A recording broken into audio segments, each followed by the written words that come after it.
बिस्मिल्लाहिर्रहमानिर्रहीम। Dear students, अस्सलाम वालेकुम। आज हम डिस्कस करेंगे सेल मेम्ब्रेन। तो फर्स्ट ऑफ ऑल हम बात करते हैं कि तमाम प्रोकैरियोटिक और यूकैरियोटिक सेल्स में एक थिन और इलास्टिक सेल मेम्ब्रेन पाई जाती है जो इन सेल्स के साइटोप्लाज्म को कवर करती है। यानी सेल मेम्ब्रेन तमाम प्रोकैरियोटिक और यूकैरियोटिक सेल्स में साइटोप्लाज्म के गिर्द एक बारीक और लचकदार सेल मेम्ब्रेन मौजूद होती है। Cell membrane semi permeable barrier के तौर पर फंक्शन परफॉर्म करती है। यानी ये सेमी परमिएबल बाड़ के तौर पर काम सर अंजाम देती है।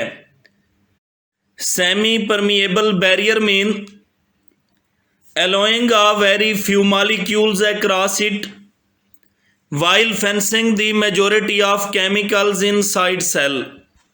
सेमी permeable बाड़ का मतलब है कि ये सिर्फ चंद मॉलिक्यूल्स को ही गुजरने की इजाज़त देती है, जबकि ज़्यादातर को सेल के अंदर रोके रखती है।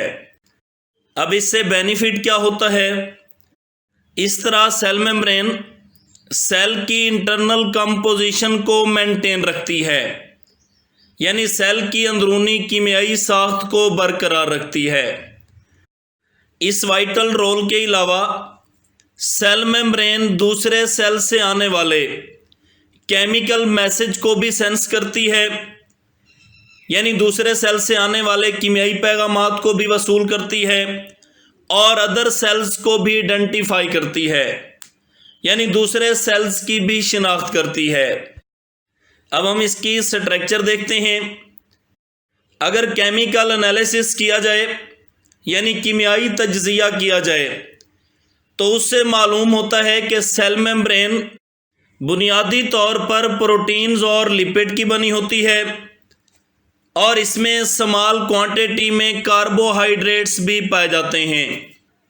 इसके बाद सेल मेम्ब्रेन को इलेक्ट्रॉन माइक्रोस्कोप के ज़रिए एग्जामाइन करने के बाद एक मॉडल बनाया गया जिसे फ्लूइड मोज़ेक मॉडल कहते हैं।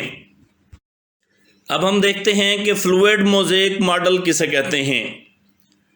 इस मॉडल के मुताबिक सेल मेम्ब्रेन में लिपिड की एक बाई लेयर है,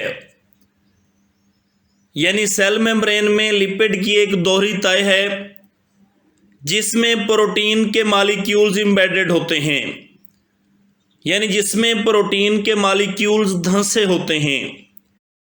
लिपिड की बाई लेयर का क्या फंक्शन होता है? लिपिड्स की बाई लेयर ही सेल मेम्ब्रेन की फ्लूइडिटी और इलास्टिसिटी की वजह है, यानी सेल मेम्ब्रेन के मायपन और लचक की वजह है। इसके अलावा कार्बोहाइड्रेट्स की स्मॉल अमाउंट भी मेम्ब्रेन की प्रोटीन्स और लिपिड के साथ लगी होती है।